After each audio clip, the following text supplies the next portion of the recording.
No, yeah. It's official. That was a little bit of a wet burp. That was a good one, man. I'm a connoisseur of burps. My wife detests me burping, and she tries to force them out. You know how women, they go that little type burp. Oh yeah. Yeah, you can't do that. You gotta get it in the bellows. You gotta bellow it out.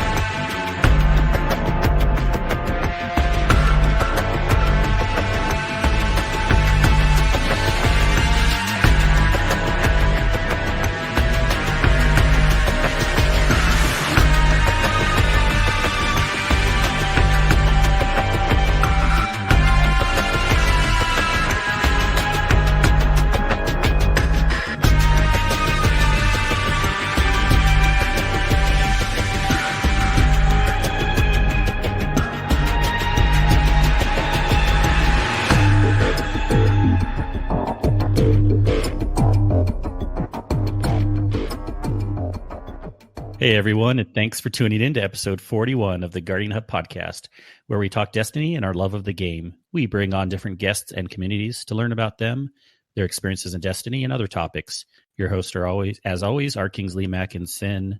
Sin, we're back for the new year. How you doing, man? Better. That week off was rejuvenating. And by rejuvenating, I mean I worked my tail off. And you were sick, right?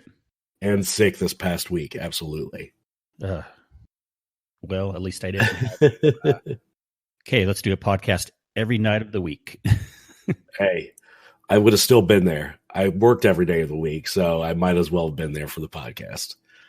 That's in my nature. But other than that, magical as always. Kingsley, how are you? I am doing good, and it's been a nice couple of weeks off, and ultimately, we may have only took a week off of the podcast. We're excited bringing you this next one, and it'll be a good discussion with our two guests that we happen to bring on tonight. You've heard not one, but two. Yeah, you've heard at least one of them before on our show, and I'm sure you know the other. We have GATR and SkullReaper. How you doing, guys? I'm doing good. And if I may interject real quick here, since this episode's about generations, feels a bit of a missed opportunity that it's not episode 42, but that's just me. Well, meaning of life. You can't think of everything, but unfortunately. All right, GATR. So let's SkullReaper. We'll go through GATR. We'll kind of introduce again a little bit, even though we've had GATR on before. GATR, how you doing? Good, man. Good, man. Sin, brother. I feel you, man. I'm at the tail end of my cold right now. I was coughing and whatnot last night recording our show. We had the great Lana Babana on. And nice. Yeah, I feel your pain, man. I'll be hitting the mute button a lot tonight. It's all good. We're chill over here. You can hit the mute button. You can go out for a drink. We'll wait. We'll keep it going. Anyways, those who don't remember, GATR is from the lovely Guardian Down podcast with host Hazelnut. And I wonder what episode we had you on. I should have had that on the ready, but you guys are great friends of the show. Yes, it was a great time. I'm super glad you guys invited me. It's a great show, and every now and then I go back and listen to it. I like to critique myself and say, I probably should have been a little better in that spot there. And I'm real hard on myself on that stuff. So thank you again. I have to be better on this show, sir. We are chill. Well, thank you for the invite. Thank you again. Yeah, and then we have SkullReaper on, and SkullReaper is in GATR's community over at Guardian Down, and he's also in our community at the Guardian Hub. So many people know SkullReaper also. How you doing? I'm doing good. It's been about 2 weeks of winter break now, or Christmas break, and it's been pretty good. I'm trying to remember, how did you find out about our community? Was it through Guardian Down? Oh, that seems like it was the case, but I've just was it? Because I think, or maybe we played with them. Yeah, because I started with Distinguished Guardians. Oh, okay, might have been them. And then GATR and Hazel and Easy made Guardian Down, and I was over there. And I think we're doing a raid night, so you invited me or something to the server, something like that. At this point, we're all just blended into all of the communities. Yeah.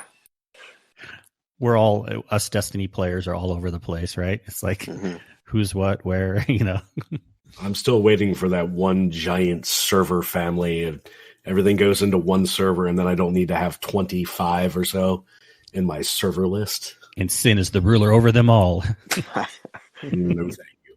And to answer the question, GATR was on episode 32. Ooh. I was going to say 28. Yeah, I couldn't remember. I'm old. I can't remember that stuff. I was 4 off, so. Good guess, well, I did not have it on the ready, but that's okay.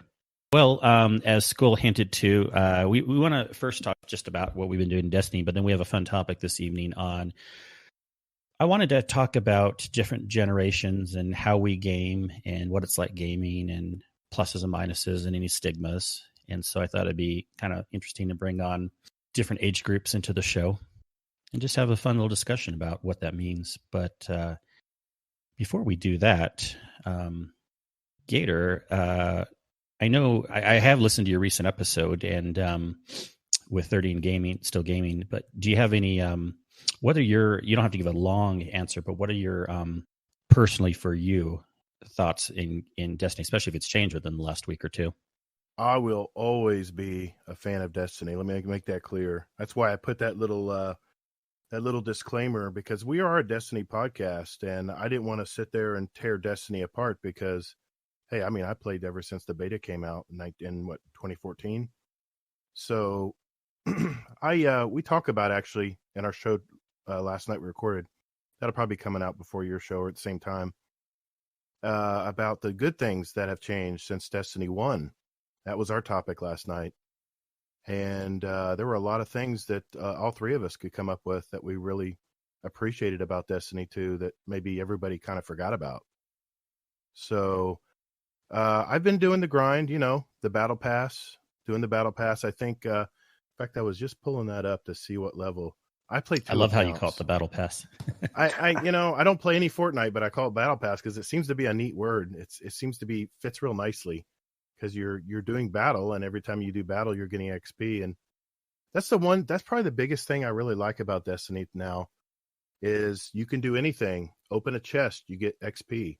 Anything. I mean, literally run Can you just stand still and get XP? No, you can't. Pretty much. But it's pretty close to another game I loved to play back in the day, and that was Battlefield. And Battlefield, if you threw ammo, you would get points. If you assisted somebody, you got points. If you healed somebody, anything you did in the game, you got points for. And that's the great thing about this new season pass bar, I guess we can call it, is that anything you do, it just keeps chugging toward your fixed things that you're going to get in that battle pass. I'm going to leave it at that. Oh, it's great. So yeah, that's, and I love the trickle content. I love the seasonal content. I love the different themes.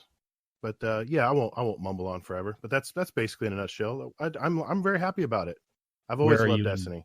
Your battle pass. Oh yeah, good question. I just had that up.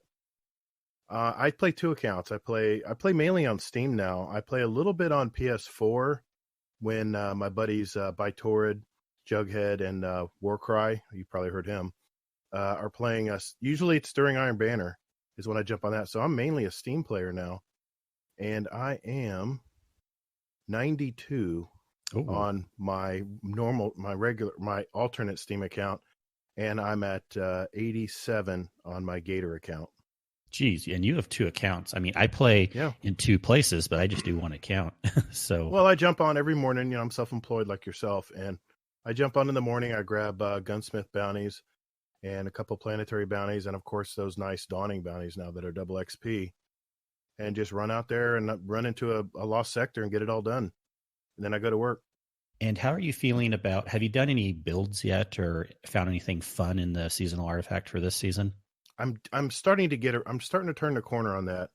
I'm just now starting to find out, when I get a piece of armor that's 60 or better, I start looking really closely at it. But if it's 55 or 51 or 52, I just discard it or rank it up or whatever, move it into something, a higher light, higher power. But no, I'm just now starting to look at the armor and realize, okay, this is going to be my recovery build, because I play a lot of Crucible, and recovery is really important now in Crucible, mobility and recovery. So I have a Crucible build, and I have like a raid build, and then I have like a regular PvP build for like dungeons and stuff. So, well, when it gets to my turn, I'm going to tell you about a cool Telesto Warlock build, which you will love. I am all ears, buddy. Yeah. GATR, or sorry, Skull. I think Skater. Skull. What have you enjoyed in Destiny lately, or what do you think about the state of the game? What are you working on? Recently I got all my ritual weapons, and I got Divinity. Congrats. State of the game so far, I think it's doing okay. Season of Dawn seems to be a little slower this time around. But I've been doing Crucible, and I've just been getting frustrated in there, but I've taken a break from that. I'm not going to do it until maybe a few months from now, and then I'll see how it is. So you got all your pinnacles, so Mm-hmm. and Divinity, so probably not even too much to do in PvE either. Are you looking at any builds or season pass, or are you just kind of just doing whatever? I mean, I've transferred over to Hunter, so Void Battery Hunter is pretty much it. Yeah, I like Void when I run my Hunter. It's a good build. Mm-hmm. That's cool. Yeah, and we raid with you still fairly regularly. I'm trying to remember. I think we did a Garden Salvation fairly recently. Mm-hmm. Yeah. And so I know we always appreciate you coming in our raids, and you can definitely hold it with the top players when we trying to get people through. And we've never been able to bring a group of people that, like 3 or 4 that haven't passed it all the way through yet. But we're getting there. We're at least getting towards the end more consistently now. So Mm-hmm. eventually we'll get people to pass, either with people that have cleared it already, or we'll get it all the way. But you know how it is. It's like hard to get a regular group going, and swapping in or swapping out. Well, excellent. Sin, what are you working on? You're probably playing the game right now, if I believe that's correct. No, I have it on. I'm looking at the director at the moment. Excuse me. There's that cough and phlegm. So, plus I just ate a piece of chocolate while I was waiting. And I think I logged in once in a week because of my work schedule. So I was off, Christmas Eve and then Christmas Day, but I had no day off this week. So I've been working 6 days straight. I logged in just before reset to get the triumph for the 3rd rotation of the sundial activity. And I finally got my flawless clear of the sundial activity the same run. 10 minutes, 15 minutes, logged in, logged off. And that was the extent of my playing this week. So I have not worked on much recently. It's just unfortunate with my timing and schedule. But I did play a little bit of Gambit here earlier today. I think I might have played one other night. I think I did some strike activities while you all were raiding. And that's been about it. It's been a pretty light week. And I think in the past 2 weeks, because I think it's been that long since we recorded, I'm not going to lie, I did play some Pokemon Sword. It's all good. I just don't know that game. It's on Switch. It's fun. Is it fun? Okay, good. Yeah. It reminds me, when you were talking about the things you're working on, you owe me this week. We need to find that last nightmare hunt on the moon. So I know you have all 3 done, but I don't have my last one done yet. We missed last week. Was it last week's or this week's that you need? I think it's this week now, because I think when I helped you with the last week, it was at the beginning of the week, or I don't know. I bet it's this week still. So we'll figure it out later. We don't need to bore the listeners with that, but slide into my DMs. We'll get that going. And as for me, I was getting a little bit bored of Destiny a few weeks ago, right before Christmas, and was starting a little bit of Borderlands and stuff. But I've gotten a renewed interest the last week, and I have 2 of my pinnacles done now. I have my Strikes one and my Crucible one done.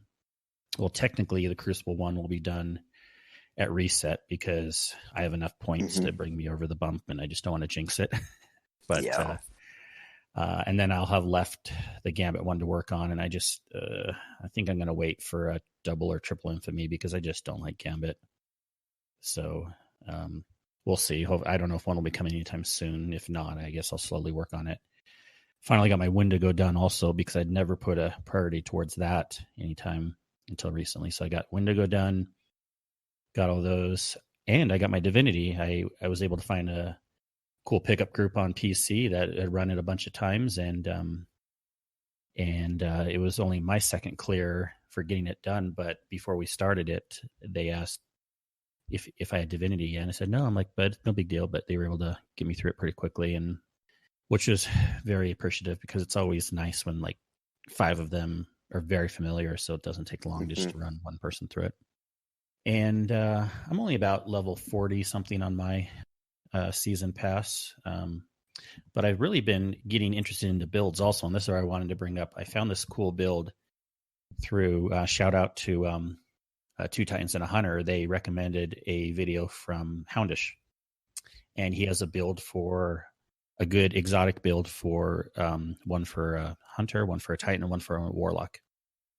And the warlock one is a solar build, which I'm all about the solar warlock right now, which is, if anyone knows me, very, very weird because I'm a void warlock through and through to die for. I hate doing the solar normally, but with that new Icarus Dash movement that they added in and the flaming solar melee, those two things alone make me stay on solar for now. Plus, it kind of seems like Bungie's pushing that this season. Mm-hmm. So this is a build, and you'll appreciate this, Gator, that includes Telesto in it. Okay. And you use Karnstein armlets. So what you need quite a bit of these new mods.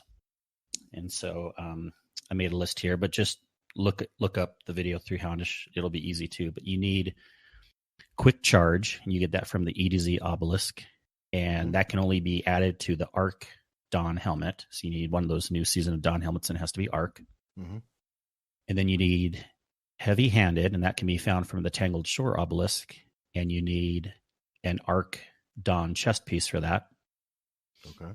And then you need to add Taking Charge to your boots, but that one is just a plain mod. And then you add Solar Plexus to a solar class item. And then for bonus, you also add Charged Up to get that gives you 2 charges of light. So what this does is you shoot, well, I say shoot, it's in the new melee with the Warlock where it has the flaming, things that come out. Oh, yeah. Every time you do that, it basically half recharges your melee back. Plus you get ammo reserves for your weapons. That 2 of the options is fusion rifles and shotguns. So you really want to run like a shotgun in your primary, Telesto in your secondary, and then whatever for your heavy. And so I've been playing around with it, and you basically just don't run out of ammo. You just spamming Telesto, spamming your shotgun, especially with the Python, because you can overload rounds into it, which I don't have yet. So I'm looking forward to getting that. Pick up the orbs on the ground. You're basically a tank warlock because you keep getting your health back too. And so you're just staying in the air, shooting your melee every few seconds, shooting your Telesto, and you're just invincible almost. So it's a fun PvE build. That's not OP at all. Hey, thanks for that, man. I'm gonna look that up. And I was thinking, I've gone back and forth, like, are these seasonal artifacts and builds a good thing or a bad thing? I mean, right now, I'm thinking more a good thing again, because it's kind of fun, like changing it up every season, kind of being forced to like come up with a new build. Because, last season, Warlock had a really good bottom tree void build with Recluse. And this season, this is kind of one of the builds that's coming out. I'm sure there's lots of other good builds. But let me ask you this, Kingsley. While you're on this topic, not to interrupt. This was a criticism we had when 30 and Still Gaming was on a couple weeks ago. This seasonal armor, when we put these seasonal mods in it, do those mods evaporate and disappear with the season, or do we get to keep them within that seasonal armor? Do you know that answer? I think they do evaporate. Does anyone, Skull or Sin, do you know the answer to that? What I would say, you talk about the seasonal mods, the ones that comes from the obelisks, right? Yes, the ones from the obelisks. The obelisks are not going away, if I remember correctly. which to me means that they're not seasonal. The ones that are seasonal, to me, should be the ones coming from the artifact directly. Okay. The ones from the artifact directly will go away, but if the obelisks are staying, my thought process is that the obelisks ones will be around permanently. Yeah, that's a great point. Where did you hear the obelisks are? Yeah, that's interesting. I never heard that before, that they're staying. I thought they were staying. Are they not? I'm not saying they're not, but I just figured they were tied to Sundial, and Sundial is obviously going away. They have for sure. Maybe you're right. Maybe the obelisk, because they are tied to Sundial, if they're going away, then yes, they would.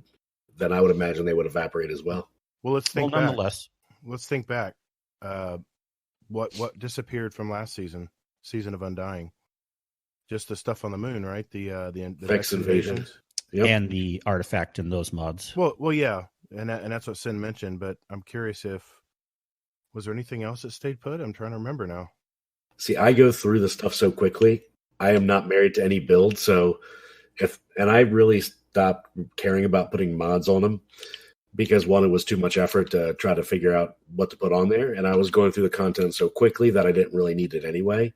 The only ones I ever worried about were the ones that I needed to for enemy combatants. The overshield ones, or the whatever they're called, that you swap out in and out of your weapons. Those were the only ones that I ever cared about. And that's the reason I mentioned that Kingsley brought this whole bigamaboo up, is because I'm worried I'll get married to that build and be Telesto murdering people in Crucible. And then all of a sudden it's gone, and now that crutch is gone, and now I have to figure out another way to, you see what I'm saying?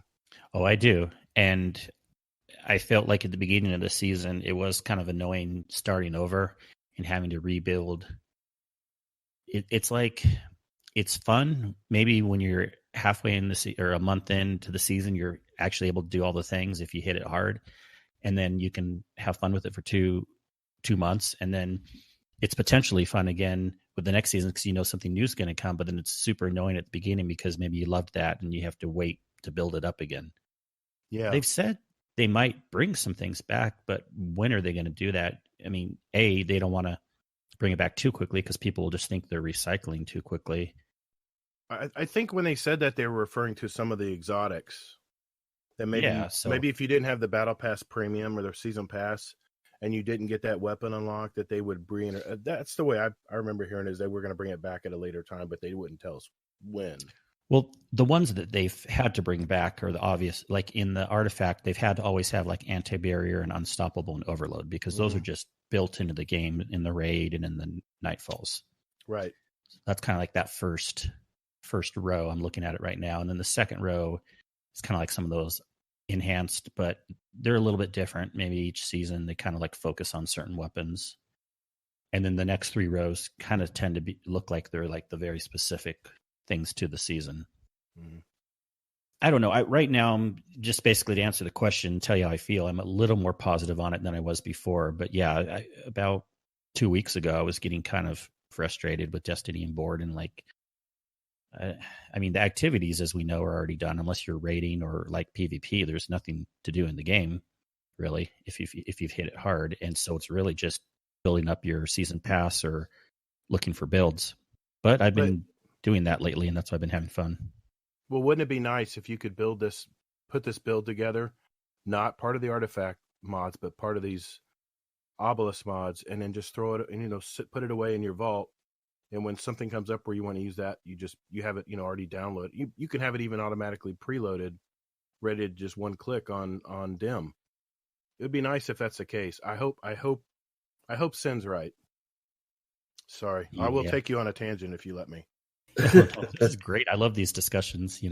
Talk away, everyone. Well, anything else we've been working on, or if not, we can go into our main topic. No, that's it. That's it. All right. Don't forget to download your free Epic Games PSA. I do that. Yeah. I don't even know. I did want to mention one thing. Yeah. I just finished the Witcher series on Netflix. I'm not going to spoil anything. I'm not going to spoil anything. But damn, Admiral Nips. Don't. Damn, that's a great show. And I mean, take it from someone who did not play the game and did not read the books. and is a Game of Thrones fan, you're going to love this show. I'll just leave it at that. For me, I did not watch Game of Thrones yet or whatever. I did not read the books or play the game. I'm in the second episode so far, and I absolutely love it. So, yeah, it is really, really good. The second episode, you're kind of just dipping your toe in. And then third through sixth, seventh episode, you're all in, man. Oh, I'm already in, so that's good news. It's even going to pick up. It gets really good. So I don't remember where, I'll continue the tangent. So I don't remember where I was talking about it. But I got the audiobook for The Witcher, The Last Wish or whatever on iOS. It was only $5 about a week ago or so. And I crushed that this week on my drive. And I got really engaged in listening to it. I thought it was good. I thought the voice, whoever did the reading of it, did a really fantastic job for The Witcher. And I got really engaged in the story. So I'm excited to actually watch the Netflix show, which I got to sign up for Netflix now because the person's account that I was using, apparently I can no longer access, whether it was a password change or not. And that brings up I wanted to tell you this before the show. Interesting day today. Yeah. I was watching the last episode of The Witcher. I went into my kitchen to grab some coffee. I came back and it says, "You have now been logged out of Netflix and please re-enter your password." Nothing. Nope. Unacceptable. Someone, a bot or something had figured out my password, logged into Netflix, unlogged me from all my devices, and set up their own password.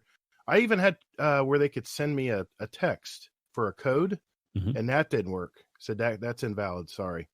So I called my son, who's really into computers, and I said, "Son, try to log into to Netflix," and I guess his didn't catch up to him, and he was able to reset the password back and put a new password, new sign in and everything, and just totally saved the day.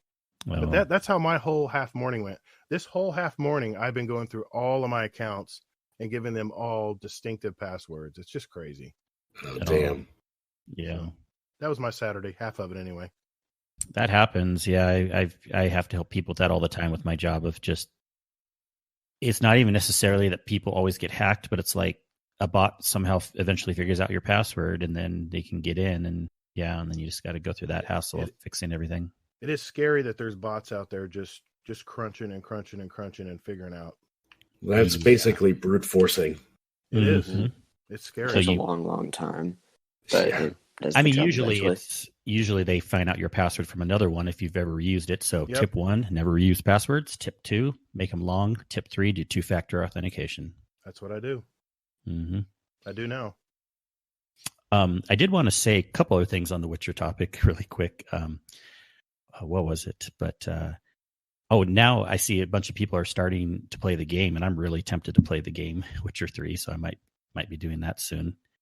I actually have that on Steam, and I've only played it a few times. I never got into it because I was trying to do it while being super engaged in Destiny, and it just didn't work. So I have it ready to go. I just need to play it. Got like Game of the Year in 2015. So I guess it's good. And so the other point I wanted to make is, I don't know if you feel the same way, GATR, but the way he talks, doesn't it remind you of like Batman? I'm the Witcher. I know he was so broody. I was like, come on, dude. Is that your only accent you have? I mean, he's like, come on, you're going to go sit in the corner and brood? I mean, come on. I'm Batman. I mean, that's Geralt of Rivia in a nutshell. I got to admit, I was getting tired of that. I was getting old. I mean, I think even in the games he's like that. So. Okay. I just thought it was hilarious. He's had some dark triple past it. I don't know if it goes into spoiler territory there for the games, but like being Witcher goes in like intensive training and stuff. And yeah, he's definitely the Batman of the medieval times. All right, let's get into our main topic for this evening. We wanted to talk about gaming throughout the generations, at least throughout our generations. And we have different age groups on tonight. You don't have to give your exact age, but if you want to kind of tell your approximate age, that'd be appreciative so that we can kind of have a feel for it. We have Skull on, which is the youngest of our crew, and How old are you, Skull? Somewhere between the ages of 13 and 14. Awesome. No, Okay. 14. Somewhere between the ages of 13 and 14.7. Yes, that works. Question: do we need like parental consent? Yeah, I always did that on my show. I was a little worried on my show when I had him on. It's fine. I mean, it's not like you're getting paid, so I guess not. Yeah. If I was paid, that'd be a different story. But exactly, they would want 95% of all proceeds. Yep. Yeah. And then we have Sin and me in the middle. Sin, I know your age, but I forgot it. What is it? Well, it's going to be changing very soon. Come next month, I'm going to increment another number. Holy cow. Oh, yes. Big deal. I am currently 34. Excellent. And I am 42. So I'm kind of like the younger of the Gen X. And then we have GATR. GATR, if you don't mind, approximately how old are you? Gonna save the best for last, right? I know. I feel bad asking. I'm somewhere between 50 and 51. Excellent. I love these somewhere between. And I am the one of the older Gen X. Gen X. I know everyone. Okay, I know everyone loves to joke about me and GATR being boomers. I mean, I get into my Discord too. Sharks calls me a boomer. Is he the one that started all that? Probably. I was in the Discord and I was like, what is all this It's all boomer good fun, talk? though. Yeah, I'm fine with it. It doesn't The bother funny me. thing is if people actually knew, us Gen Xers actually were like I think like the first of before us, like the boomers and the great generation and everything like that kind of just, I felt like went with the flow and they didn't really like question the generations before them. But I really feel like the Gen X were kind of like the first to start questioning their parents. And then, of course it went down from there. So I don't know what you think, GATR, but that's kind of how I felt about it. Yeah, we were kind of the in-betweeners. I mean, we were known as the slackers. Remember, they called us like the slacker generation. Yeah. The boomers, were World War II I'm sorry, not World War II, but Vietnam. My dad was in Vietnam. He was in the Air Force, and he was all about putting your head down, working hard, good, honest day's work. And I mean, that pretty much translated to what I did. I learned from my dad to put my head down and just work, and that's how I started my business 25 years ago. So, yeah. I mean, I was never one of those kids that was, wore all black in school and all that. I was more of the geeky band guy. I had all my band friends, and what's funny is I was like a dual. I had a dual role when I was in high school. I actually played football and I loved baseball. Played a lot of baseball, even up into college. But I was at the same time I was in band, and I remember I couldn't march because I was playing football. And I remember my coach and my band director were both at odds at each other. They were so pissed that I couldn't march.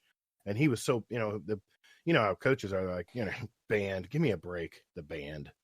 So that was kind of my environment back in the day in high school. So yeah. And then with mine being a younger Gen X, almost to the millennial, I was definitely in this period growing up where I saw like not like there was no technology, but you know what I mean? Like before internet and cell phones, I saw kind of like the no technology life growing up. And then I merged into the technology life kind of in my high school, early college years. So I kind of had it both ways. And it was easy for me to pick it up because I was A, interested in technology, and B, because I wasn't so old yet. Older people can pick it up perfectly fine, but sometimes they don't want to is the issue. And when you're younger, you grow up with it, you're just forced to, you just learn it, but yeah. I was kind of in that period. And then we have, go ahead, GATR. No, I was just going to add to that. I embraced tech as well, but it was low tech. There was no tech when we were probably middle school and before. And I remember my first computer class was using the Radio Shack TRS-80. We were learning how to just do simple things like make a sound. You put a command in to make a beep noise. That's how basic it was. Yeah. I mean, it's interesting because there was computers, but it wasn't anything like we didn't know what the world would turn into once the internet and once cellular technology took off. That's what really changed the world, in my opinion. Yeah, computers were a novelty. They were they were a luxury. They were something it was just like a toy back then. Really didn't do much, but simple little things just to entertain you. Or like math calculations for banks, well, or you know, stuff like that. Right. Yeah. Cool. Well, we don't need to bore the people too much on our history, but and then we have Sin, the slacker millennial generation, so we can just skip him. And then we, but that's my wife, typical boomer response. Oh, yep. Oh my gosh. Now, my wife is the same age, and it's funny because she says she almost associates more with Gen X because she's the youngest in her family. She had a bunch of older brothers. And so even though she's your age, Sin, she's kind of like, I don't really consider myself millennial. And of course, millennial can kind of go down to, I don't know, about age 20 these days, I think, ish. 22, 25 is what millennial goes down to. Something like that. Yeah, I was looking and trying to figure this out while you all were talking because I couldn't remember the age brackets. But yeah, basically 20 to 33, 20 to 35. Oh, is it down to 20? Okay, I thought it was like 1995. So maybe 24. 24, 25. Yeah. Yeah, they kind of do it by years because obviously it's not like as you get older, you go into a different generation. You keep your generation name. So, and then unfortunately, yeah. And then, and generation names can change too. But so far, I believe they're calling Skull's generation Generation Z. Does that sound correct? Yeah. The zombie generation? I mean, sure. Spoken like a true Gen Z. It sounded good. I mean, I'm not glued to my phone so much as other people, but that's not a completely empty, not threat, but insult. You know, yeah, and I never try to look at the jokes or the jabs that people have. I don't assume things. Some pluses that I've heard of the younger generation, and I see this with my daughter that's your age, is I kind of, maybe the older Gen Z or the younger millennials, it probably is more, that would be more like the glued to your phone type. But like, I feel like sometimes the Gen Z right now is getting an air of super responsibility and saving, as opposed to the millennials that didn't save as much money. I don't know if you see that at all. I mean, because we've seen the millennials, not saying that you weren't successful, Sin, but a lot of them crash and burn with horrible amounts of student debt. So I guess that's kind of scared a lot of us. Yeah. Yeah, the student loan problem is real. And if you ever do any listening for like some big names out there like Gary Vaynerchuk, Gary V, he is absolutely against student loans and going to school for that, because you can basically learn all the stuff that you need to be successful now without having to pay for it. Pretty much, yeah. Ooh, now we're really getting in the weeds. But no, that is pretty much true. I mean, if you can be smart about it and not go into debt, that's always better. Well, I mean, I didn't need to go in the weeds too much, but these are fun discussions, and as they come up, we'll continue talking. But I kind of wanted to start with, I have a list of questions here, and this is just kind of a roundtable discussion. We'll kind of go back and forth, but we'll start with Skull this time, and tell us when did you start gaming, or remember anything about starting gaming? It's been with me since I was born. Pretty much. My dad's a Zennial. He was born 1981. So he was a Zennial. And I'm trying to remember what the first game he played was, but yeah, he's carried that on, and he's been introduced it to me, and even my mom plays a game from time to time, so it's just been with me ever since I've been born. Yeah. Do you remember when you started kind of like coming up with your own opinions of games that you liked? Like, I assume you play different games that they play. I think you said they're not into Destiny or stuff like that. My dad just doesn't have enough time for like the MMO RPG type stuff. My mom's more into like action adventure, like Spyro and Little Big Planet, that kind of stuff. Oh, this is so fun talking about this because it sounds like your parents are like exactly my age, pretty much, and then yeah, think about what my kids like to do. Cool. Sin, do you remember when you started gaming? About what age? Oh boy, I was fairly young. I want to say probably when I was second, third grade. I think it was NES at that time. So probably That's 7 or 8. You started on Atari. Just kidding. No, my brother did have an Atari, so maybe I do remember playing that. And then it was NES after that. It wasn't Atari for long. And we were talking about like these old computers and how they weren't really what they are today. I also remember having a Commodore 64. So that was still working because I mean, I felt like these were even aging out when I was starting to play, but you still had one that was working? Yes. Wow. I don't remember exactly what it did, other than it had 5.5-inch floppy disks that you had to stick in it. And it didn't do much. It did something, but it wasn't a lot. It said, "Hello, world." And that was it. Now you can code that in about 10.5 seconds. Yep. All right. So kind of your whole childhood, you gamed. Yeah, I remember the biggest thing, always the biggest memory that I love talking about is always the GoldenEye times when you couch co-op, split screen, 4 players on there, GoldenEye, you're screen peeking and trying to kill the other person. That was always a good time. Excellent.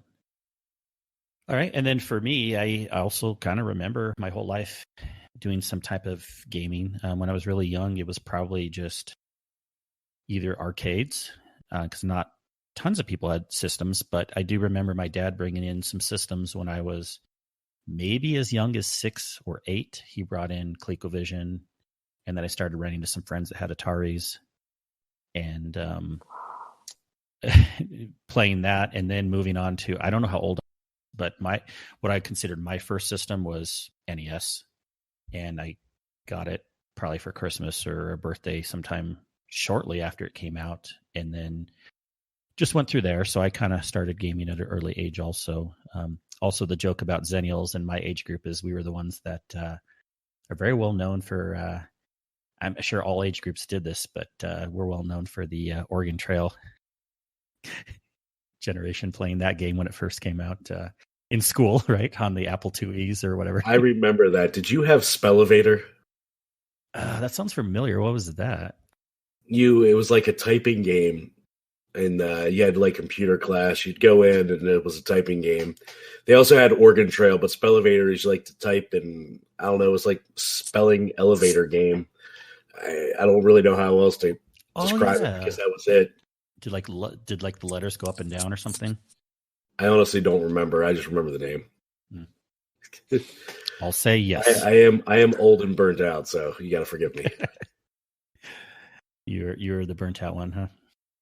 Yeah, and it's not from drugs; it's from working too much. Excellent. All right, GATR, what do you remember your age from when you started gaming? There were no gaming systems when I was a kid. There were no home entertainment systems when I was a kid. When I was 11 years old, that's when the advent of the arcades came about. That's when developers were making games strictly for arcade machines to make money. And it wasn't until 1981 that I got my very first system that I asked for Christmas, because I know you don't do this, Skull, but we used to watch Sunday or Saturday morning cartoons, and there would be advertisements about the new Atari system coming out and showed all these cool games and stuff happening. So that would put me at the first time gaming at home at age 13. So, yeah. Yeah, that's one thing I feel it's kind of too bad about us is like we don't have like a weekly ritual that we do. Like we don't like wake up early in the morning to like watch cartoons or something. We just have them on demand. Pop-Tarts and bowl of cereal. The difference is, Skull, you can watch everything and anything on demand now. We didn't have DVRs back then. If we didn't get our butts in front of that TV at 8 a.m., Scooby-Doo was just going away. Yeah, that's the unfortunate thing. Yeah, so it's nice to be young now. That's why I loved DVRs when they first came out. Oh, did you have that? What was that first? TiVo. Yes, I used to have one. I had TiVos, yeah. They were like $500. Crazy prices for those things. Oh. I was like, come on. In our world and technology, can't we find a way where we don't have to be like a show we want to watch? We actually have to be there when it airs. I mean, just let us. I mean, you could record on videotapes way back in the day, but that was such a pain. I wanted a digital way to record, on hard drives. So, how has it changed since then?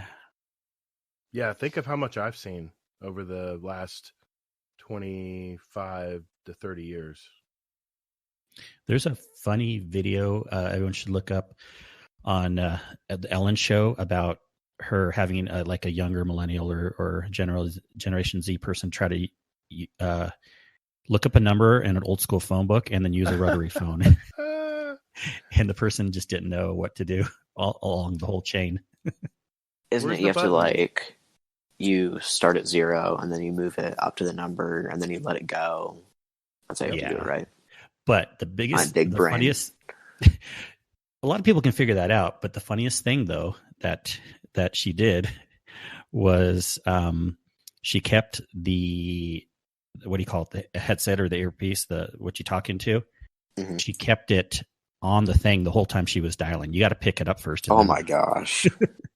Yeah, and if you wanted to call somebody, you had to use a phone book.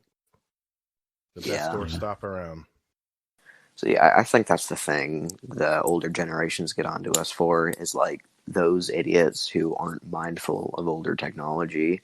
Those are the people they pick out and like say, "Oh, every one of you is like this." So, it's just fun picking on the select few instead. Yeah, I mean, I think it goes both ways. But continue. Oh, good times. All right, next question I have. I'll start with GATR this time. Did you ever take an extended break from gaming and why? Yeah, I had to think about this one. I've gamed all my life. I went from Atari to ColecoVision and Television. Then I went over to the Nintendo, then the Super Nintendo, and then I jumped to. I skipped the Cube and all that stuff. I went straight to PlayStation 1, and that was the end of it. PlayStation 1, 2, 3, 4. My son started on Xbox, but I think I just put myself on a tangent, just reminiscing here. But yeah, when I first had kids, I think I had to take a break because, my God, parents, I feel for you. When you get in 2 hours of sleep a night because your newborn decides, they want to get up at 2 a.m. when you just went to bed at midnight. It's really hard. I mean, I had to help my wife. I mean, when we had one kid, it was tough. But when we had a second kid, game on. There was there wasn't much time at all to do gaming. So I would say there was probably even though I got PlayStation 1, 2 at that time in my life, I didn't play them like I do play games now. So yeah, that would probably be the time I did take a break, and maybe a little bit of a break when I played baseball in late high school into college. I was so busy with baseball. I probably took a good one year break there. But other than that, I've gamed almost all through my life. Yeah.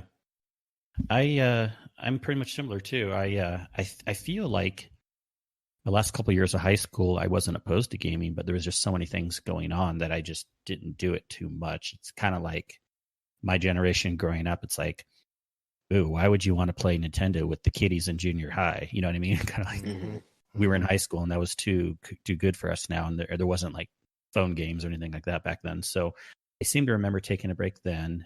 And then definitely I concur. A lot of people, when they start a family, have their first kids, which for me was mid 2000s to about 2012-ish, somewhere right around there. I probably gamed a little bit here and there, but I really feel like I didn't game much at all kind of in that 5 to 7 year period.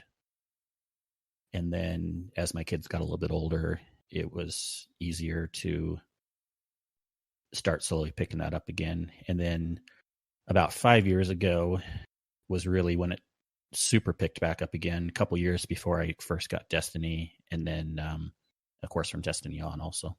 What about you, Sin? So really after high school is when my extended break happened.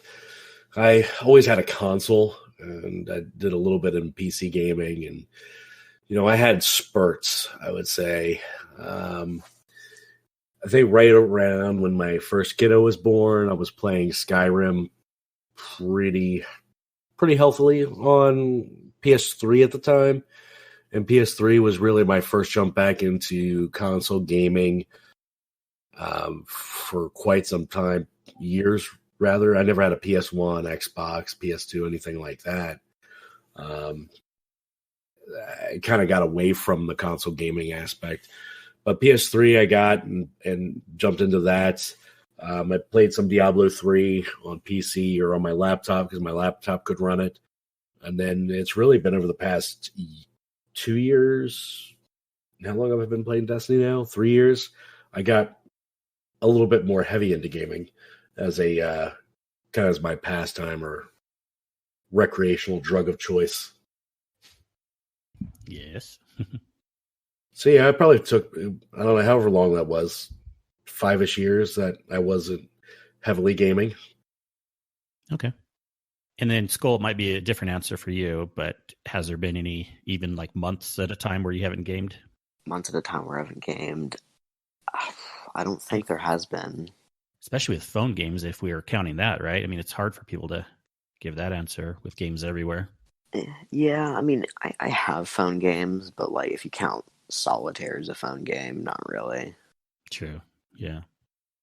But let's say consoles then. So have Consoles. you taken months at a time off or not really? No, maybe a week, but yeah, never months. It's all good. And kind of like, yeah, I was thinking the phone game thing too. Maybe if when I was those late 2000s, if phone games were more popular, then I might have done that more. I think they were just kind of getting started, but it wasn't really as big yet. So that makes it easier these days to, even when you have the youngins, you can kind of like just hop on your phone for a little bit, your iPad, whatever, and play some games. That was the great thing about when I mentioned I took my break when my babies were just starting out. Once they got to about 4, then they wanted to play with you. There were pictures of me with my son in my recliner in my lap with a controller in his hand. So it picked back actually, up. that reminds me. My mom would be playing a game, and I'd come over in her lap and be like, "No, this is the way to play." So. Oh, that's awesome. I know. I got to find some pictures of my kids too. I seem to remember, my daughter, who's the oldest, and she's your age, School, but I seem to remember, her sitting in my lap and kind of holding on to the second controller and just pretending to push buttons while I was pushing buttons, and just kind of that's cute. Having fun doing that. I don't know what age she caught on, and this isn't fun anymore unless I actually play the game. But when you're a bit younger, it's easy to do. Mm-hmm. Well, Skull, I mean, I think we know the answer for this, but do you think it's normally accepted for your age to play games? Socially accepted? Yeah, I think it is. I mean, it's an escape for most of us now because for a lot of us, real life is just kind of depressing, so we just do that to get away from it or be with friends or whatever. Man, that's deep. I feel responsible somehow, but I'm not a boomer, so I'm not totally responsible.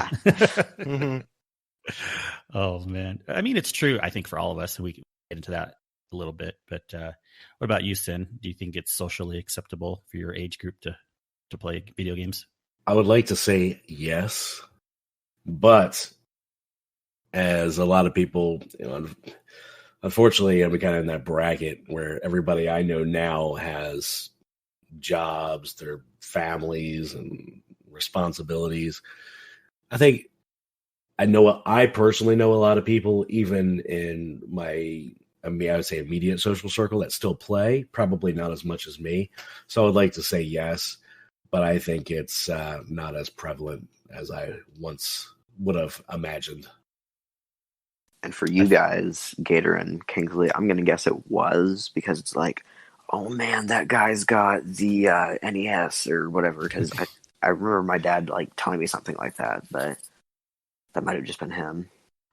Yeah. So just to answer the question, definitely when I was young, it was a thing and socially acceptable. But then I feel like, and Gator might feel the same way, but as I got older, it became less and less socially acceptable because we were still expected to age out of that. That was just only a kid thing to do.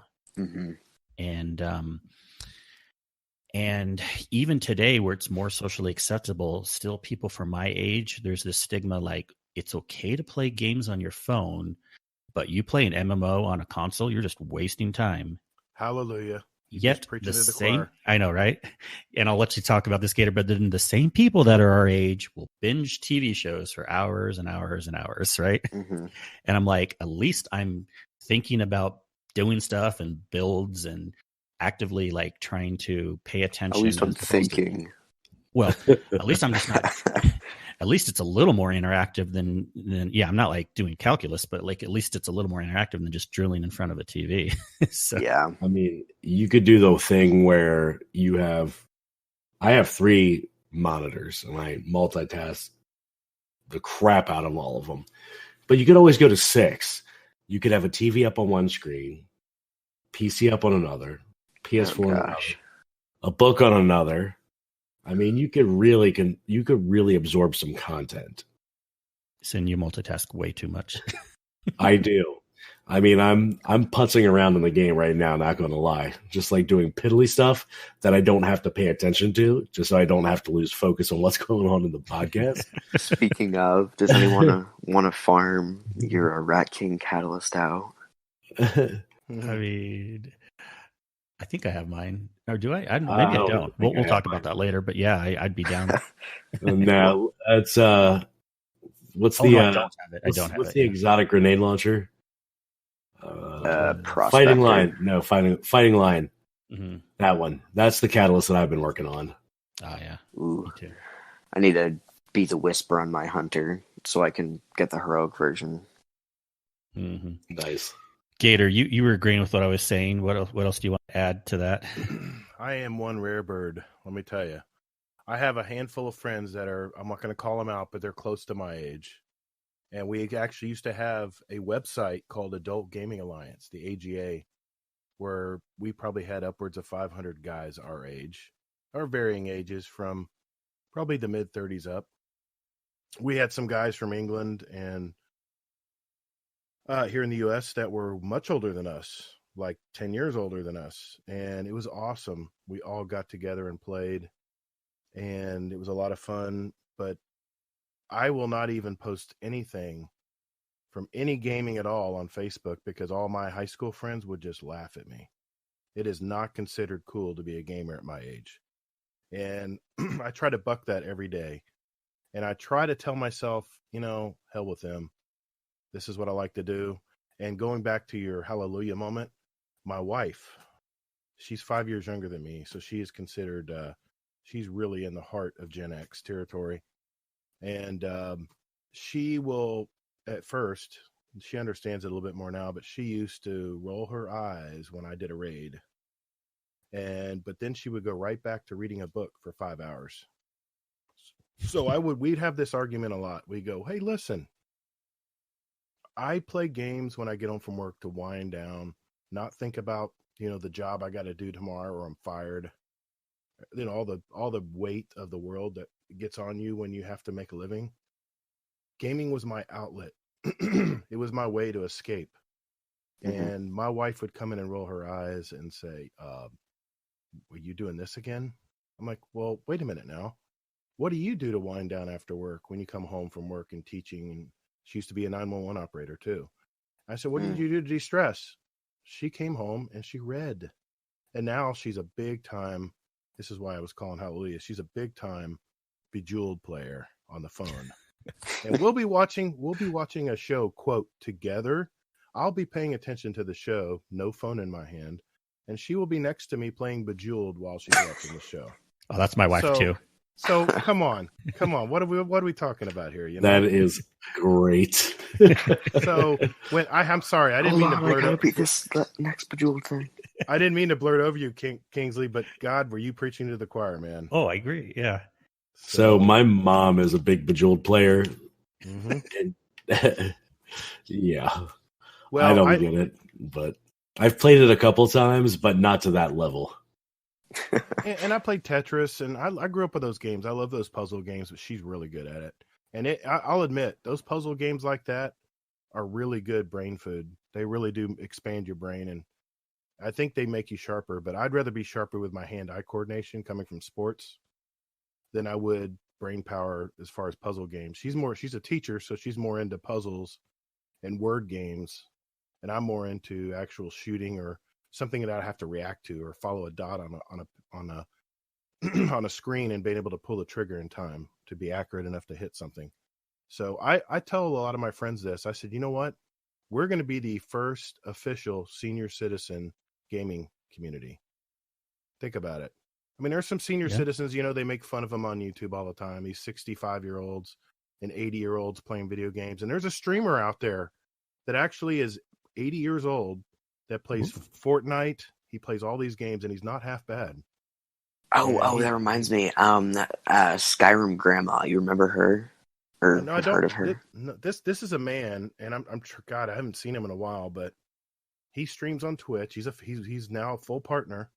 He has at least 300 or 400 people at a time watching him on Twitch, and he's an ex-military guy from the Navy, and he has the big anchor tattoos and all that on his arms, but he's just this old guy who still loves shooting games because that's what he used to do in real life. And he has a little dog cam where his little dog, people can watch his little dog too while he's playing. And I think it's the coolest thing. And what amazes me is the young people that flock to him and love. It's like he's like their virtual grandpa. And I think it's called Grandpa Gaming. I think Grandpa Gaming. I'll look it up on Twitch Yeah, after we're done here. Grandpa Gamer or Grandpa something. He's on Twitch. So, yeah. Yeah, that reminds me of the grandma who plays Skyrim. She's like 83, and like her YouTube channel consists of her reading all of the Skyrim books. They're out there, but they're considered more like a freak thing, Like people are like, oh my God, look at this 80-year-old playing a video game. Age is just a number, guys. It has nothing to do with how your imagination goes and how much fun you have or how enveloped you get into a raid. It's all just a number, guys. People ask me, what do you feel like now that you're 50? I'm like, the same I felt when I was 30. Honestly, I feel exactly the same as I was 30 years old. Well, that's good. Yeah. Yeah. So this is my way of keeping sharp. So I think does help. Yeah. And I'll go into that a little bit later too. Sure. And you kind of answered kind of my next question of, has your gaming ever been shunned by those close to you? And it sounded like you kind of said that with your wife. She was kind of like, you're playing I'll go ahead and answer this because I was watching a movie with my folks tonight, and they're definitely boomers. My dad is 75 and my mom is 73. And I was trying to get them signed up on an app on their phone, and it was like I wanted to just grab the phone out of their hands and say, let me do this, please. I cannot watch you do this. You're too slow. You're killing me here. So I kind of understand, but my parents, my brother, my sister, my grandparents, all the people around me, hardly any of them game. And you know who I relate to at Christmas time? The grandchildren, because they all game. They all play Fortnite. Some of them even play Destiny. That's the only ones I can relate to. And I'm like their superhero because I'm the Grandpa guy. Gator. Yeah, it's like games. like a great Uncle Gamer. Great Uncle Gator. So it's nobody in my family games. And this is kind of Easy's story. Easy, who used to be a host on our show, he would talk about how this was the only place he could come to and talk to people, because nobody in his work, nobody in his family gamed at all. So yeah, to answer your question, yeah, I'm very much belittled because I game. I get the eye roll or the oh boy, or the it just take you. It's taken for granted that what you're doing is actually very good for your brain, very good for unwinding after work and settling and meeting friends. So yeah, and for me, my wife's pretty accepting. She does a little bit of gaming, not anywhere near what I do. She's been on Destiny some, and she's been on our show even. So luckily, nothing too much. But every once in a while, she helps, keep me in check to make sure we're just still going on date nights together and doing stuff together, because that's the type of shunning that I should get to make sure I'm not like going too much. It's like, again, it's not so much because it's gaming per se, but like, yeah, if I was out fishing for like 12 hours every day, like 5 days in a row, then hopefully I'd be getting a little bit shunned for that too, and say, okay, let's just take it back a little bit and do some couple things together. And then I do a few things together, and then we all feel good and we can kind of go our separate ways again. Can I mention something real quick? I'm yeah, sorry. Of course. I don't mean to jump. No, this is great. I love it's going back and forth. You talked about doing things together. That's the one thing I will say to everybody out there. And when it comes to gaming, is you got to have balance, especially if you're married or you have a relationship. I'll admit I was fully hooked and addicted in my early years of marriage. Not my early years, but my middle years, when my kids were growing up. And there were times when I was way too into the weeds when it came to Destiny or Call of Duty. And I was definitely unbalanced. It's very, very important to make time and have a structured week with your family and with your significant other. Definitely that. And we go, like I've talked about on my show, we go to movies twice a week. That's our thing. That's the thing we do. So sorry, I wanted to jump in there and mention that. I agree. Yeah. And I feel it's good to get out of the house and do something. Mm-hmm. That's why I kind of use the word date. It doesn't have to be like some official big date or whatever, but when me and my wife want to do something together, it's not really even meaningful to just watch TV together, because that's kind of like, whatever. Because like you said, one might be on their phone anyways or something, You got to be out there looking face to face at a restaurant. That's what I mean by a date night. Yeah. Anything you want to add, Sin? As soon as I can find the unmute button on myself. He was kicked off the podcast. No. We gotta go.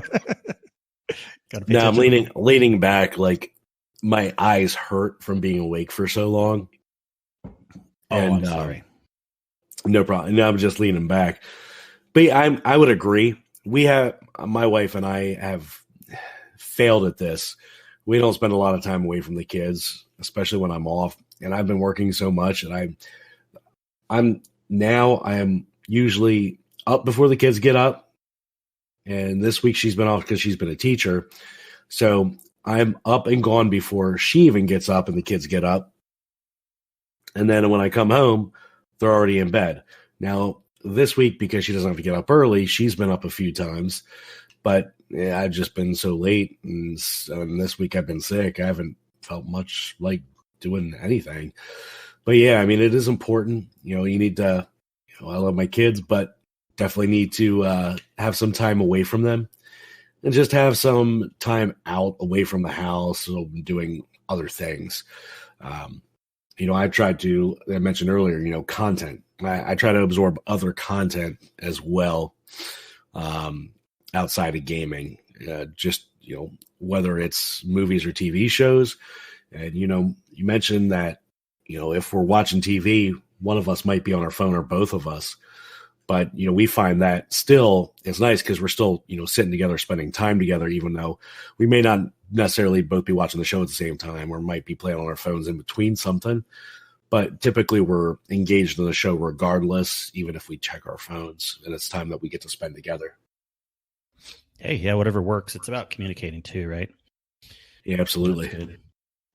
And then Skull, I guess I could say, have you ever had limits put on your gaming from your parents? Yeah, that's what I'm most well known for. I think it was mainly my mom. I don't know if my dad really minded, but they had a thing where it instantly logged me out, so I'd not play for hours on end, which I don't generally do unless I'm doing a raid. But like even then, I'm kind of like, ugh, I played so much, I want to get off. So yeah, that's really been the only time I've have had like shunning, I guess. Yeah. It's hard to know what to do. For me, being a parent with having kids that age, it's like I want to be pretty flexible. It's better to, I feel, be that way and give good communication guidelines of what we think is good, but not too many actual restrictions.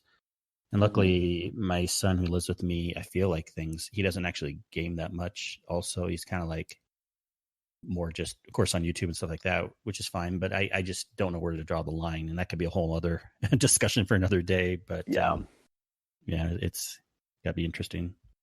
I know, because like, I think, because like my mom's work is, her brothers have had like issues with just gaming for hours on end. But like for me, like if I do it for like more than 2 hours, I'm like, oh my goodness, I'm done. So yeah, you kind of self-police yourself, yeah. Yeah, I think that's just what they're trying to teach me. But I think the issue with it instantly logging me out is like if I'm in the middle of doing something, I'm like, well, come on. That's annoying, yeah. Yeah, so now it just beeps at me and it's like, turn it off. Yeah. But I've gotten used to it, so. Yeah. Cool. Okay, a couple more questions, guys. We're having a discussion. Everybody knows it's going a little bit long. And it's probably more positive for you, Skull, but anything about your age that you think is positive or negative for gaming? So like, being younger, you think you can better reflexes is just an example, or whatever you want to add, any positive or negatives for your age? I want to say more time, but in these recent years, school has become more demanding. Not like me from moving up to like middle school to high school, but it's just become more demanding because society over the years. So I think it's like harder that way because we have more homework, more stuff like that. So it's less time to play. So I feel like for you, GATR, since you run yourself, you have as much time as you need, but I have like my breaks and the time I have after I get out of school. So yeah. And then like, but do you also feel like your age is like, it makes it easy to pick up games and learn them? Maybe, I don't know, because I've been doing Fallen Order and I've gotten frustrated with it because I feel like I should be good at it, but I move it up to the Jedi Knight difficulty and I can barely take down one enemy without nearly dying. So maybe I'm just not good at the melee combat games, but I feel it's just not as fine-tuned as a Dark Souls would be. So that's just me, though. Right on. Sin, anything your mid-30s is a plus or minus for your gaming, just ability-wise, age-wise? I wouldn't say there's any positive or negatives. I don't think my reflexes are all that good. I would say I'm average at best. But, I think just the fact with my age bracket and anybody in this age bracket is really the ability to really play whatever I want. I don't have to worry about somebody else getting me a game. I don't have to worry about somebody else saying whether I can or can't get a game. If I want it, as Ariana Grande says in Seven Rings, I want it, I got it. So, I mean, that's really, to me, the only positive. And just, I guess, experience after playing games for so long, I think you might play some experience in there, but I don't think it's much, honestly. Yeah. One thing that I've always appreciated with playing with Skull is what we would say the impression. I know it's not everyone your age, Skull, but us older players would get the impression that the younger players we use the derogatory, we'll say the squeakers or anything like that, but like tend to be a little hot-headed or like show-offy or whatever. And you've always had a great attitude playing with us. So I always appreciate that. Yeah, I try my best to do that. So Yeah. He's a boomer trapped in a Z's body. I was just gonna say. I mean, you're like, I wouldn't go that far, but no, I'm telling you, Skull. We first had him on the show, one of our earlier episodes. I was amazed at his age. I wouldn't even guessed he was that young because he conducts himself so well in raids. Yeah. So yeah, he might be a boomer trapped in a Gen Z.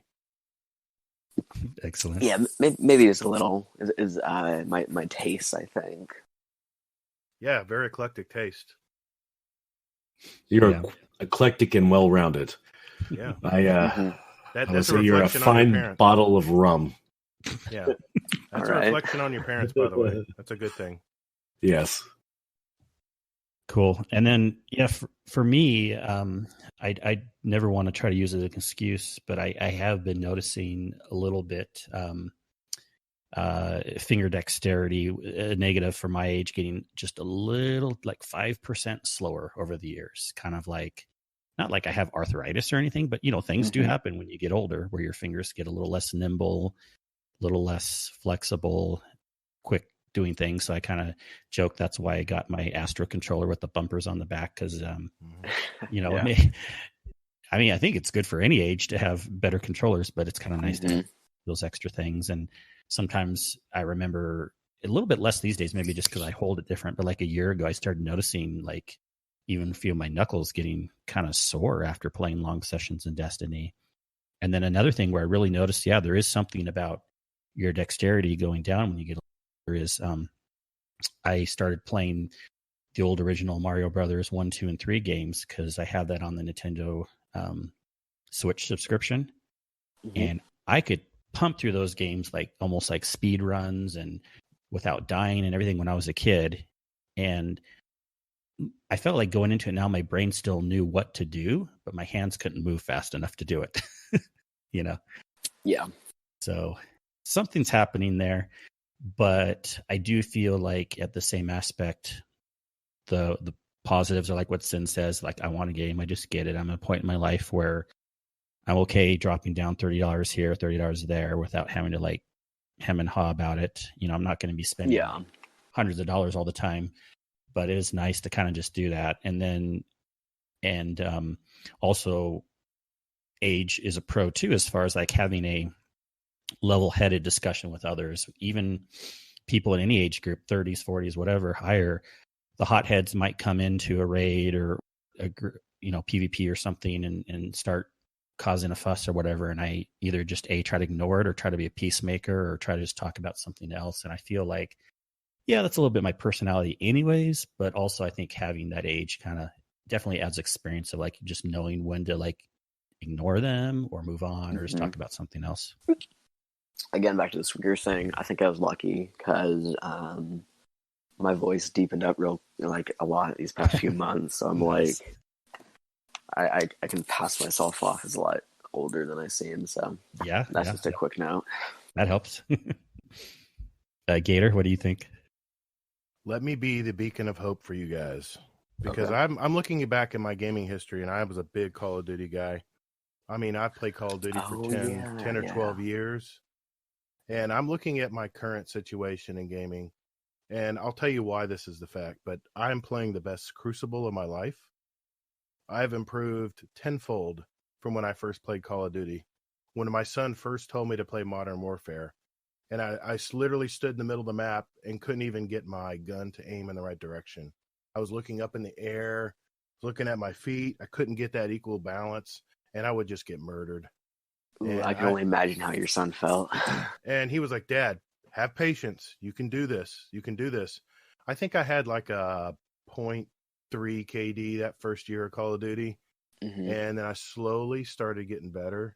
Muscle memory, started learning things, how to put things together. But here's I think where you guys will benefit. And Kingsley, you mentioned that your reflexes were going down. I'm telling you, reflexes is a product of building that muscle.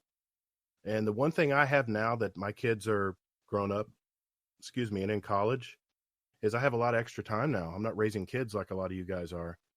So what I've done, and granted, I'm running my own business, so I mean, I have flexibility in my hours, but generally I have more time to game than probably a lot of you guys do. And the reason, I think that is the main reason why I've gotten better over the years, is because I've been able to, like, let's take Destiny, for instance. I moved from Call of Duty into Destiny. And the first year, I refused to play Crucible because I was like, nope, I had my fill of PvP. I want to get in these worlds. And it's too bad because I missed a lot of cool stuff. Iron Banner coming out in year one and all that. I missed a lot of cool weapons. And the one thing I remember, I had to get the Thorn, and I had to play Crucible to get those void kills. Remember that? Mm-hmm. And I was forced to play it, and I was cussing the whole time. I did not want to be here playing this. And how dare Destiny make me play Crucible to get this stupid gun, which was really good, by the way. But because of that one mission, that one thing I had to do in Crucible, I hungered for Crucible after that. I could not wait to play Crucible. And what I did, instead of just randomly going in there and just shooting things, is I became a student of the game. I started absorbing PvP videos from Cool Guy, True Vanguard, Astacross, Fallout Plays. There's tons more. I have a whole channel in my YouTube directory called Daily Crucible Vids. It's all these videos that I've collected over the years that I can go back to and just get a little refresher. And because I've really studied the game, and that comes to more of my maturity, I guess, is I've learned to outsmart my opponent and then have enough gun skill to make up the difference. And I would say I'm probably just a little bit above average. I'm not a high level player in Crucible, but I'm just enough where I can do good for my team. And when it comes to raiding, I've learned to compartmentalize my role in the raid and knowing, okay, this is my section. This is what I got to do. I got to do it at this time. I'm able to compartmentalize that instead of my thoughts wandering or wondering what's going on or whatever, getting caught up. I've been able to focus on my goal and what I need to do in that raid so that the team, and I guess that's the key, I play more as a team player. And maybe that's the difference, but I'm playing the best Crucible, best PvP in my life. I went back to play the new Modern Warfare game. And because of all the things I learned, how to duck in and out of cover, how to pre-fire, how to pre-aim, a lot of different things that I learned from these YouTubers that are, face it, they're in their 20s, maybe 30s. I'm learning from them. I went back to my old alma mater, my old Call of Duty days, and I actually was able to hold on. I was able to hold my own for just playing the game, not knowing any of the maps. So let that be a little beacon of hope. Once your kids grow up and they start moving out and into college, you'll have more time to make it a hobby. And that's what I've done. Yeah, I agree. I always try to have a fine line of, and I am better at Crucible these days than I've ever been. When I had to get my linear fusion kills for the latest pinnacle weapon, at first I was like, no, man. But then I just kind of like sat down and did it, and I got it. I mean, I think these were easier to get anyways than the Scout ones, maybe, but I got them done very quickly. They made the that wasn't unheard of. Yeah, the ritual weapons are definitely easier. I think Bungie heard our call and made it easier to get those. Yeah, much, much easier. But there certainly will also be times like, or even if someone has like a physical disability where their hand starts cramping up or something. So you're like, absolutely. And I that's kind of what I meant too. Like, I know my mom has arthritis, so I hope I don't start getting, issues with that. My mom too. Up, so, but here's, I'll give you an example. This is how I've improved in Crucible. When people would run at me with a shotgun or machine gun, whatever, I used to just stand there and freeze and try to figure out how I could kill them. Now I learned to elude, how to evade, how to blink backwards. And I'm a Void Warlock, just like you, Kingsley. I'm a, if you look at my title on Steam, I have 2 Void, symbols next to my name because I'm a Void player. And you learn from these videos, you know what? You don't have to stand there and die. You can actually be very mobile and get away and get a better angle, get back and get back where you're at the advantage with their shotgun can't reach you anymore. Things like that. So that's where you can get better as you get older. Yeah. And not to mention your brain, eye-hand coordination, your twitch reflexes. If I didn't play video games, I'd be a total marshmallow. I'd be a total potato if I tried to play now. Yeah, excellent. Well, that's most of the questions for the evening. I'm just ask one more time as we go around. Anything else that you wish people would recognize or realize about gaming, and any stigmas that you wish people didn't put upon us as gamers, or anything else you want to add to the discussion before we close up? Anyone can just go forward. I'm trying to think here. Well, I would say this. Skull has proven to me that not all squeakers are alike. Very true. And I used to call them all squeakers because they would be in a raid, they'd be frustrated and leave. Very rude, not appreciate the team, not tell anybody you're leaving to raid, you just leave in frustration. Done a lot of LFG groups like that, and Skull has proven to me that, you know what? You don't judge a book by its cover, you judge them by their character. And Skull is definitely very good when it comes to raids. Very patient and very good team player. So yeah. That is true. Thanks. mm-hmm. And then Sin, we just put up with because we have to. Truth. You there with us, Sin? Truth. Okay, I just had to get a reaction. Well, before you fall asleep, yeah. I think he's deep into that bottle of rum there. Yeah. No, it was only about 2 shots worth, and it was Bumbu is a really good sipping rum. Thank you again, Dizzy. I know that I'm almost crushed my 3rd bottle. Not in one night, obviously, but over the course of the last few months. And Kingsley is going to be on that bandwagon soon, as we were talking about before the show. Potentially. Yeah, you have to special order it, so I don't know. But might it's find a group to buy it in. Yes. It's a yes. Okay. I guess you're paying for it. I mean, I need more, so... Saying you're making yourself sound like a lush. I'm just kidding. Hey, considering his job, it's not every night, and a little shot to sip on with a little ice, and have like a little soda or water. We call it your sippy time, your nighttime juice, right? Yeah, I don't know if I should be mixing it with the Robitussin Severe that I've been doing during the day, but maybe not the best idea. I mean, it was 6 hours before I had my last dose, so it's all right. Send sippy cup. Sippy cup. Warm it in we should make that merch. Yeah, that'll be our shirts for our podcast. Send sippy cups. As Hazel would say, you are welcome. Yes, thank you very much.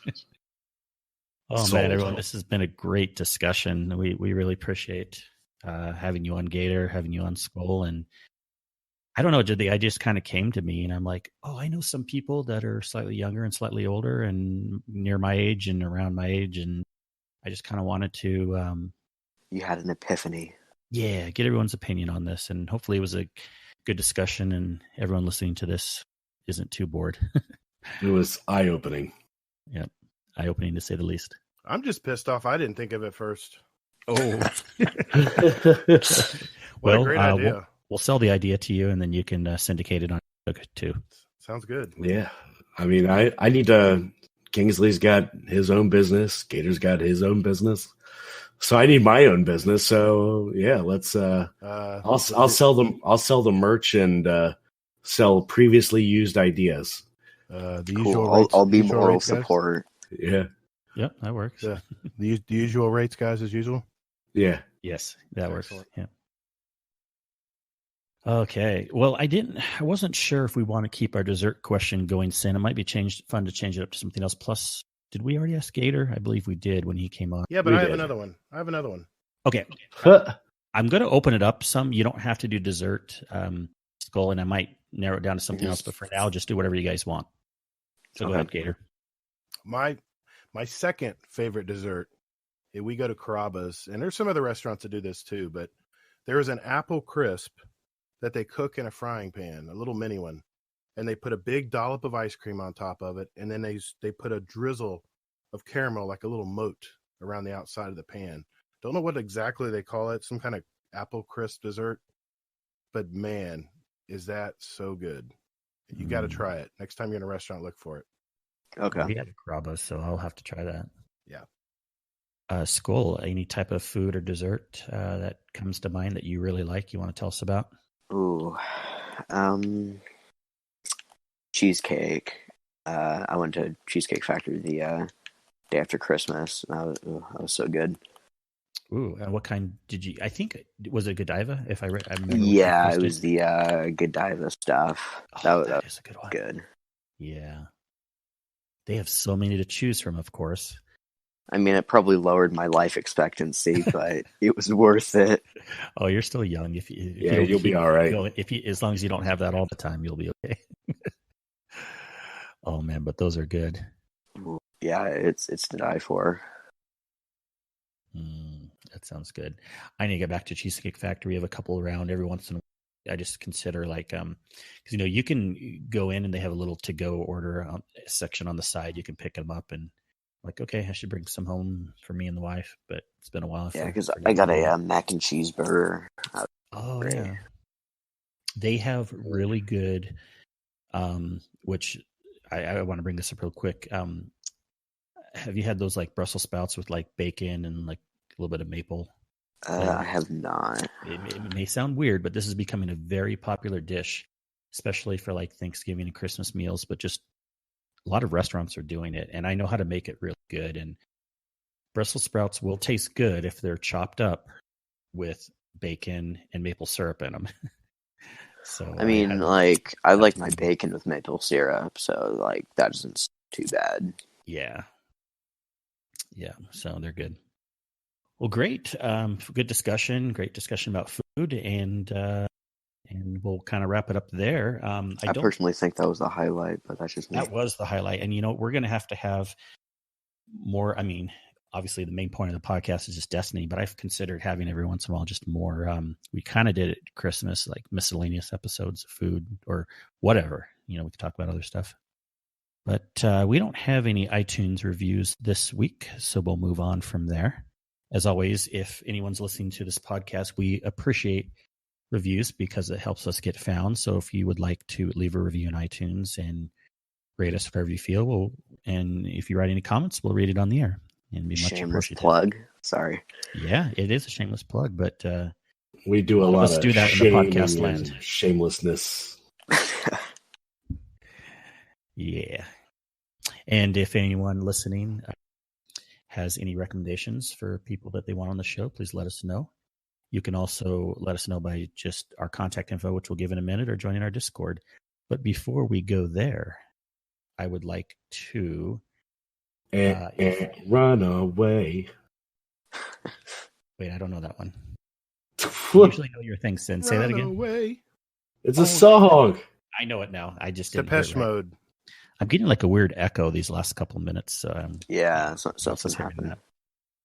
You might have some fixing to do there, Sin, but no big deal. It's fine. You probably only hear my headset because I'm not wearing the my normal blue because I've been muting a lot in between. So I normally wear the blue headset. That way you don't hear any of the audio bleed. These, you hear them a little more audio bleed in. All right, Skull, do you have any contact info you want to give the people? I just recently joined Twitter at SkullReaper 2005. You can find me on PlayStation at SkullReaper 2005, all caps, and on Xbox at SkullReaper 343. I still curse the man who took 2005. I bet, yeah. It's just annoying not to have it the same across all platforms, but that's just me. Yeah, you should create a Steam profile, even if you don't have plans on getting Destiny anytime soon, just so you'll have that name taken. Yes, I need to do that. All right, GATR, thanks again for coming on the show. Please go ahead and just do a quick plug for your podcast also. Yeah, I just want to mention, thank you again for the invitation. I love conversation as you do. And this is a shameless plug time. Yes, you can contact me at Twitter at Todd the Gator. You can also find me on YouTube, Steam, and PS4 at Gator, GATR, underscores in between. We do have a podcast we release every week called Guardian Down Cast, and that is available on whatever podcast app or site you use. You can also reach us at guardiandowncast@gmail.com or on Twitter at guardian_D_cast. And we have an awesome Discord, which I believe Skull is a part of. Just look for Guardian Downcast. And finally, I do have a YouTube channel. It's GATR, underscores in between, just like my gamer tag. I'm at 88 subs. I'm trying to get to that 100. I need 12 people to just say, you know what? Why not? So, shameless plug. I need 12 subs to get to 100. That was my goal this year. So, thank you. Thank you again for having me on, guys. No problem. You heard it here, folks. And I agree. Please listen and subscribe to their podcast. It's definitely one of our main friends of the show and the Destiny podcasts that I recommend everyone listen to. All right. Sin, where can the lovely people find you, good sir? I have a real quick question for Skull. Okay. You're the Skull on Twitter that's sad boy most of the time. Is that you? Yes. Spelled with Followed. an I. Yes, followed. I now followed you. Thank you. Sorry, I couldn't resist. No, it's fine. Multi-screen, public event, following Skull, and now I'm about to plug myself. You can find me on twitch.tv/SynMedius in the CYN, typically streaming once per week, which is casual. It's maybe once a week. More like twice a month kind of deal. And on Twitter at Sin_media. Quick PSA. Life happens. And I used to do Destiny Digest once per week over with Danfinity, Green Eye Music Lover, and Arrow. Unfortunately, with life and trying to keep a daily podcast going, Dan decided to cut that out. So we will no longer be doing that. So I appreciate y'all for following us here at the Guardian Hub, where you will continue finding my beautiful voice once per week. Kingsley, lather yourself in some cheesecake.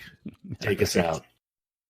Yes, that was Sin, the ultimate multitasker, but I will take us out just doing this one thing of giving you my contact information. Not gonna lie, I think that was the most excited I've heard Sin all night. It's always exciting. He's always excited. Yeah, when the stuff.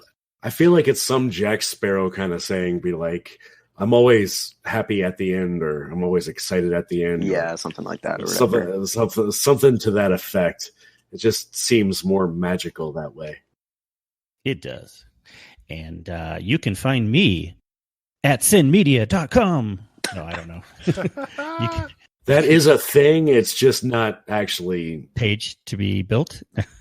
Well, I can make one of those. I own the domain, but I need to find out where I can. The domain. Awesome. Yes, I do. Because I also your email address. So yes, I do have I have a @sinmedia.com email address. One day when I decide to create my own portfolio website for my, as I like to call it, my online personality. The day you take over all the Destiny podcasts in the world. That'll be a no for me, dog. I barely have time for you, Kingsley. But one day. You just start one day. And you'll be the head of it and make all the money, and everyone else can do the work. One day, Pinky. One day. All right. Yeah, you can find me as Kingsley Mac on PlayStation. On Twitch, I stream occasionally if I'm raiding. On Twitter, though, I am MC Kingsley. And you can find our show at our website, theguardianhub.com. And on Twitter, you can find us under The Guardian Hub. So thank you, everyone, for tuning in this week. Happy New Year. And we will talk to you soon. Good night. Peace. Bye, guys. Later. All right. Last thing, I sound good. Don't need to change anything. Oh, yeah. You're all right. Cool. You're good. Yeah, I'm going to need you to change your entire voice right now. Like this? Is this good, Sin? We have our intro. Oh, that was our intro. Okay.